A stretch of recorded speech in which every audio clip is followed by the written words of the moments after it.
Without further ado, I think we'll jump right into the first presentation, and I'll start sharing my screen here. Just give me a sec. Basically, what I would like to show to you is what we as McKinsey have done as part of our center. Can you see the screen? No. Now. It's great. Yes. Perfect. So basically what we would like to walk you through is a bit the overview of what we in the Center for Future Mobility have done as a reaction to COVID, to take a look at how this is going to impact future mobility solutions. And basically what we have been saying ever since the last couple of years and over time is we are expecting mobility to change dramatically over the next couple of years. We call that the so-called second inflection point of mobility. So the first inflection point, that's what you can see on the left-hand side of the screen, is this whole change from horses to cars. And that, as you can see on the left-hand side, and that's an example, if you like look really close or zoom in on your device, is a view of Fifth Avenue in New York, where you saw in 1900 one car among many, many horses. And in 1912, you saw one horse among cars. And if you take a look today, then, well, that's pretty much still a tourist attraction to find a horse in the city, or a police horse. Nonetheless, we do believe that we're going to see a similar second inflection point. That's not going to be a change from conventional vehicles to electric cars. That is going to be one component of it.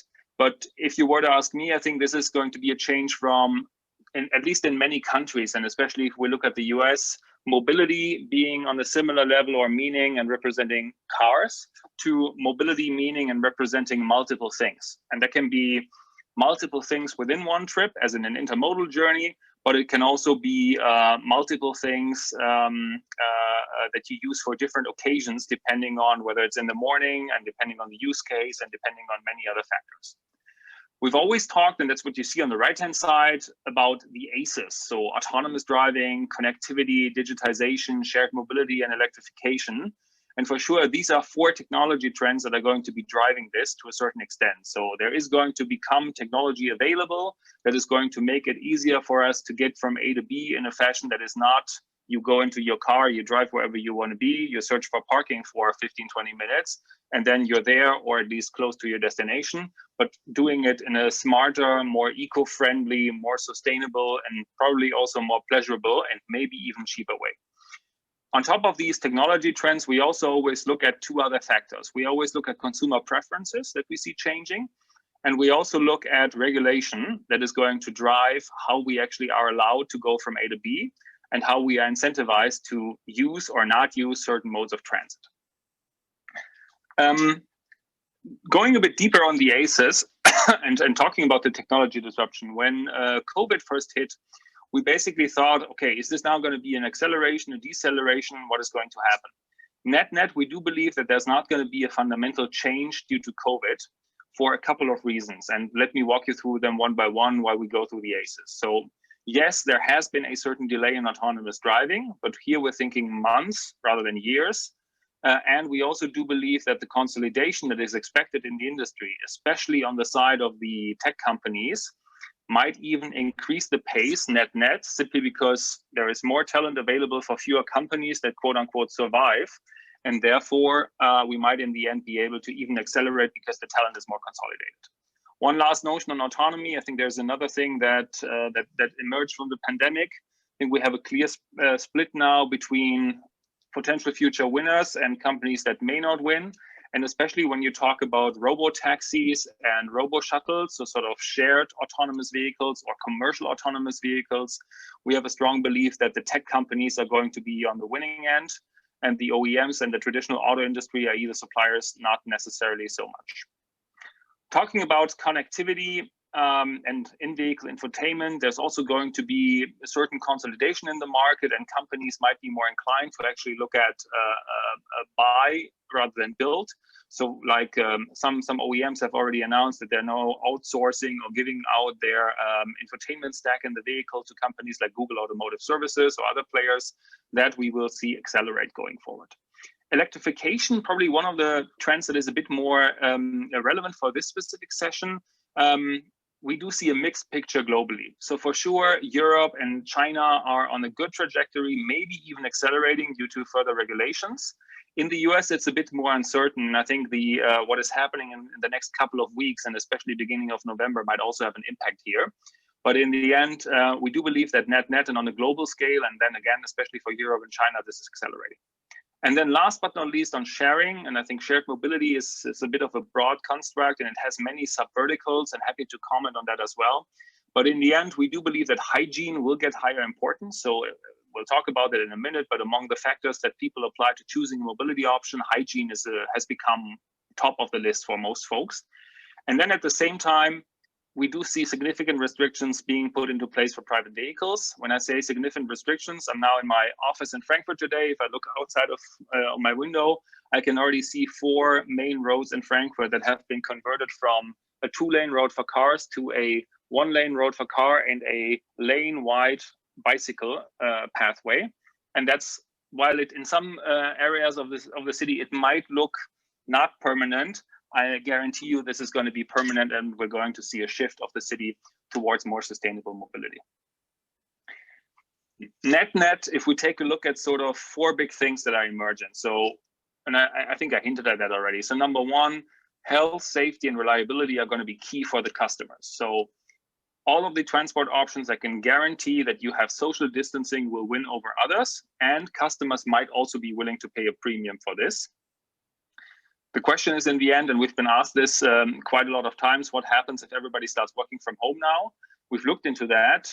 So yes, that will definitely reduce the stress on the traffic system during peak hour. But even though commuting is quite an important piece of the entire traffic and all of the use cases, it is only one of the use cases, and it will not revolutionize the entire system if now everybody continues to work from home, or say works from home 3 days out of 5 days a week. Also because working from home is good for, I'm assuming, all of us here, but there's also a sizable share of the population that simply can't work from home because their work needs to be done in, say, an office, a factory, or whatever it is. Regulator. We do believe that regulators are going to weigh in more heavily on mobility than we have ever seen that before. We actually do believe it's a good thing. And that can be different measures, right? We can talk about further low emission vehicle zones or emissions regulations. We can talk about measures like I talked about earlier about Frankfurt, where you put in place more bike friendly or less car friendly streets. I think there's also a question of how to license best who is able and allowed to operate in a city, and maybe have a restriction or a rule on how the data needs to be shared and used. And we also do believe that eventually, and especially when we talk about robo-taxis and robo-shuttles, cities might even become a shareholder to a certain extent and may even want to operate certain systems on their own, if it's only to protect jobs or because they do believe that this is even by law something they have to do.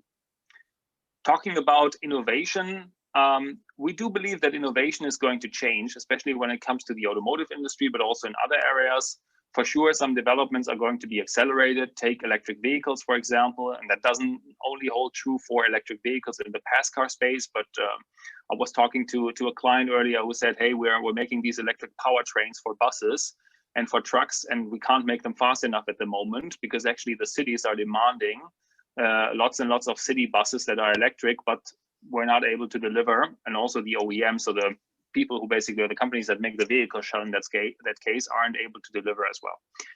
And then last but not least, hyper-local. So I think we've all seen this now with the way the virus is going at the moment, and sort of how different regulations are for different areas, and with all this uncertainty. We think this will also blend a bit into mobility, and will force players to actually take what we call a hyper-local perspective.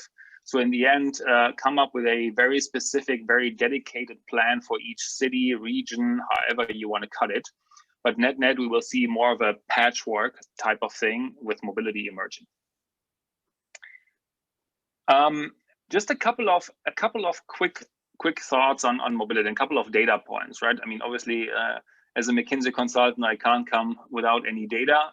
Obviously, the data is not going to be as deep as the colleagues are going to share it going forward, but some data points that we have collected. So maximum downturn in the pandemic, obviously differed very much country by country. If we take a look at Europe, obviously the highest, the downturn was highest in those countries where there was a full and extremely serious lockdown, and a bit less so in countries where, yes, there was a lockdown, but people were still allowed, or certain parts of the population were still allowed to go from A to B, go to work, or at least do other things. I talked briefly about this. So what is actually important when you choose a mode of transport? And as you can see in both on both sides of the slide, left and right, in the today column, you see that risk of infection is always, or has moved up tremendously, and is one of the most important pieces now. It doesn't matter if it's business or commuting trips or private trips. Other things have sort of been shaken up a bit, and there have been some changes, but net, the main thing, or the main message here, is risk of infection has gone up tremendously. And what we've done here, and then also to give a bit of background on the survey, so we've so far run 5 waves of the survey starting in mid-May. And the latest instance of the survey, the latest wave, was run beginning of September. We're going to run a couple of more surveys depending on how long we will stay in this pandemic mode towards the end of the year, and maybe even into 2021. But we do believe this to be, or are fairly confident this is going to be quite consistent over the next couple of waves. What modes of transportation are going to be the winners, and sort of what is a mode of transportation that is considered safe? I mean, this is pretty obvious. So the private car is obviously considered safe. Everything that's public or shared is considered unsafe. And in the end, walking or biking with a private bike, with a private micromobility device, is also considered fairly safe. I think this analysis we could have done without actually doing or this page we could have done without actually doing a survey and doing the analysis. But what is surprising to me here is that actually car sharing and ride hailing are perceived as bad or even worse than public transportation. Because I would imagine that being in a taxi or being in an Uber or being with one driver would be more comfortable. At least I find it more comfortable than being in a full subway train or a full bus. But I think the perception, at least of society, or at least the perception of our panel here, was different.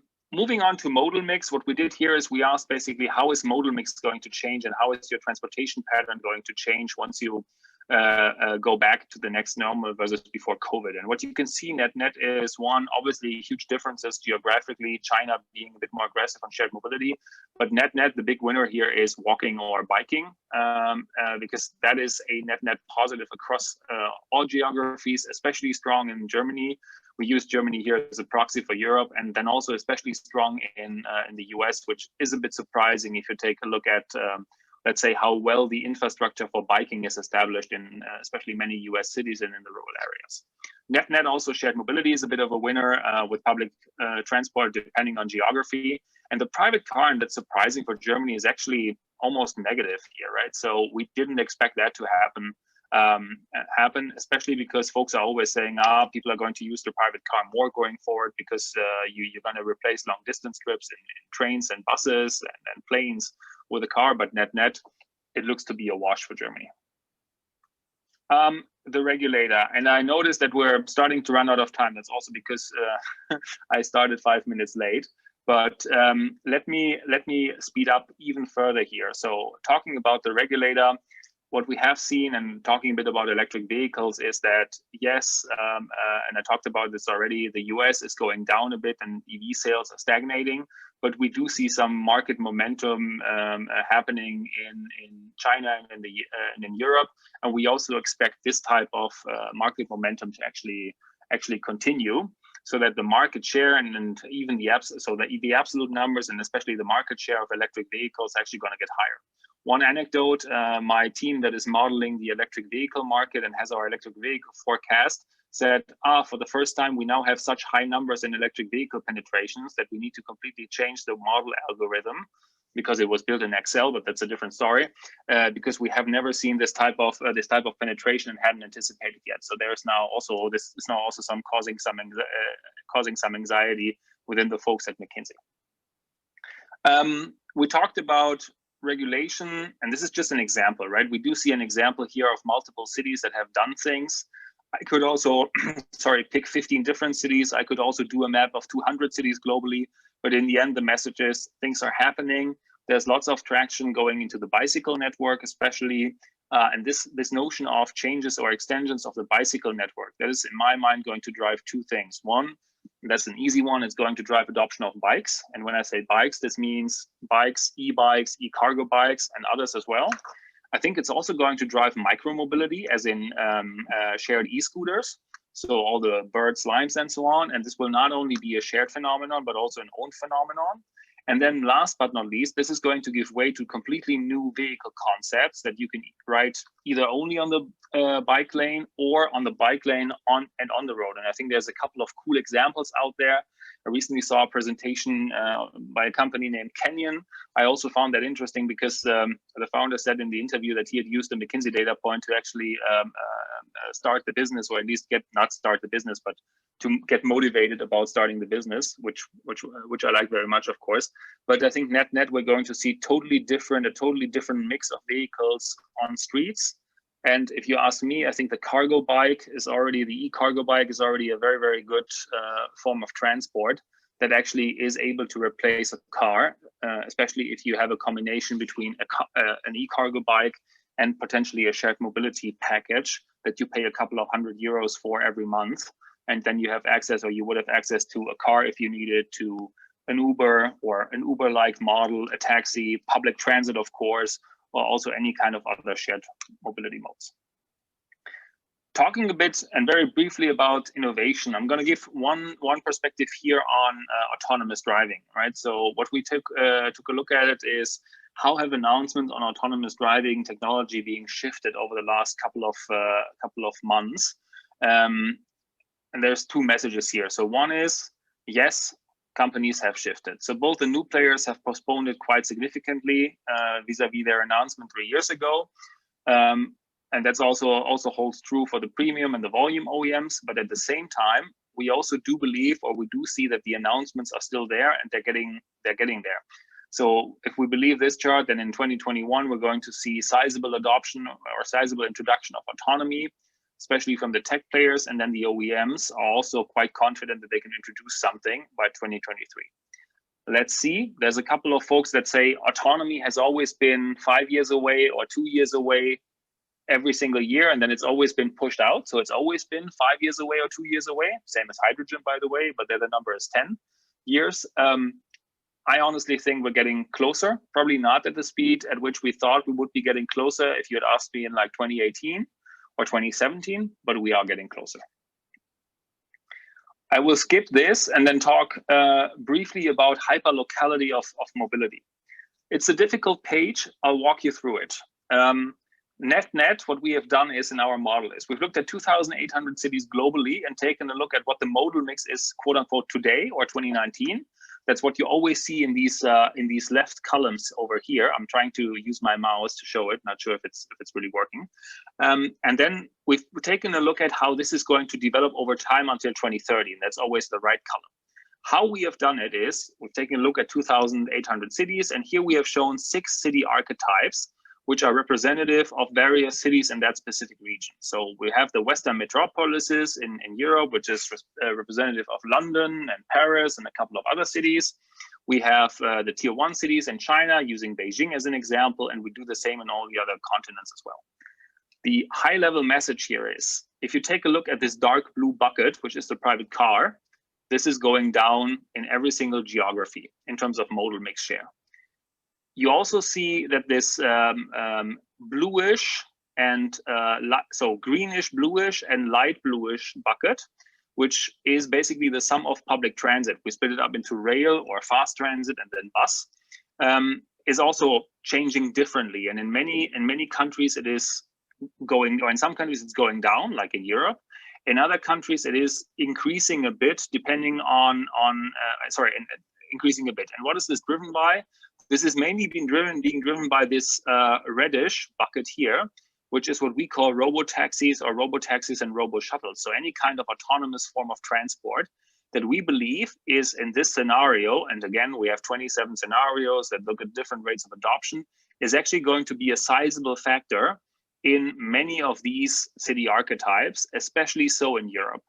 And why especially so in Europe? Well, we've taken a look at adoption rates, we've taken a look at technology, and we've also taken a look at prices for alternative modes of transport. And the higher the cost already is today for taking a private vehicle into a city, the higher the likelihood that a robotaxi will be adopted, simply because the two cost curves will just cut and intersect much earlier on the timeline. With that, and I would quickly like to point out one last slide here on this modal mix discussion, which is basically looking at how do things change in cities versus in rural areas. And what you can see here is, yes, there is still some change if you compare the 2019 numbers to the 2030 numbers, but the degree of change is just much smaller in the rural areas. We picked Germany here as an example, but it holds true for basically every rural area in Europe. Doesn't matter if you're in rural France, Germany, Italy, doesn't really matter. The main difference on a country level is always how much or what part of the population actually lives in rural areas, but that's a different question. But in the end, our message is mobility hasn't changed much in the last 30 years in rural areas. It won't change much in the next 30 years in rural areas either. The main reason being that in those areas, autonomous transit or autonomous transport is still not going to be economical and would need to be subsidized at the same level as we see subsidies for public transit today. And if I think back to how mobility changed in my hometown, 6,000, or my home village, 6,000 people somewhere in the middle of nowhere in Western Germany, the bus is still going once every hour, and the bus went once every hour when I went to school. And that was not necessarily 30 years ago, but quite close to it, unfortunately, already. And with that, I'm done. Thank you very much for your participation. Thank you very much for listening in. And very much looking forward to taking any questions from your side and trying to at least provide answers. Yes, there is one question here. Wait a second, where is this? So it says, what will be the effect of COVID on mobility as a service ecosystem in the longer term until 2030? It's here. Maybe we can zoom it in. Awesome. So the answer is it depends, as always. I think a couple of thoughts. I think on mobility as a service, we'll see still a decline sort of, or we'll see a leveling out of the demand of mobility as a service. Is going to come back quite quickly.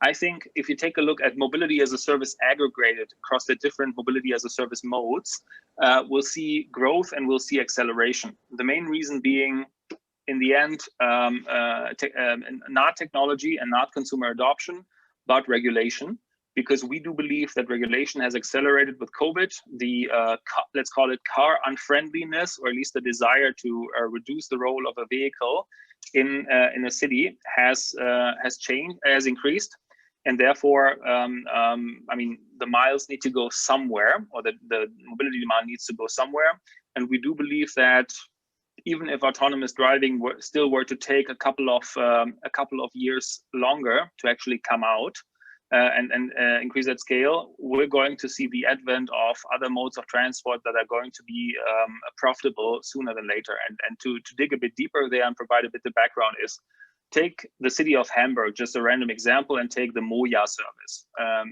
So this, I think it's a great product, actually, because they have understood that building a purpose-built vehicle is actually something that makes tremendous sense. Now, you can argue about the whole cost of the service and also the cost of the vehicle. That's not the topic here. But if I'm assuming that if the customer experience were maybe a bit better, but especially if the price were a bit lower, or if the price were more competitive towards private vehicles, then the service will also see a tremendous increase in adoption.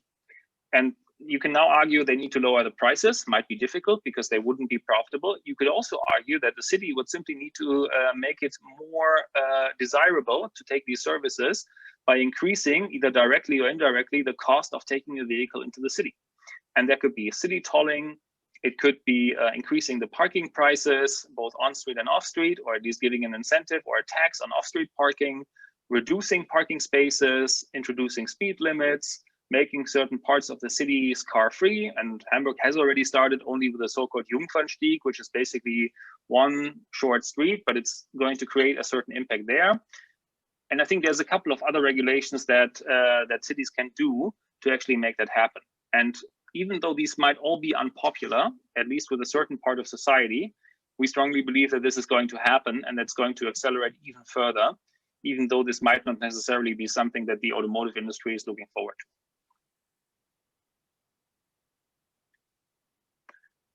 I see a question in the Zoom chat. Am I allowed to take that one too? Yes, I would say yes, but maybe also read Awesome. from the people that are not able to read it. For as an example, the people in the room. I can read it to everybody. So the question is, do you think ride-hailing and car-sharing technologies can replace subsidized public transit in rural areas, and why? So we've looked at this for autonomous robo-shuttles in rural areas.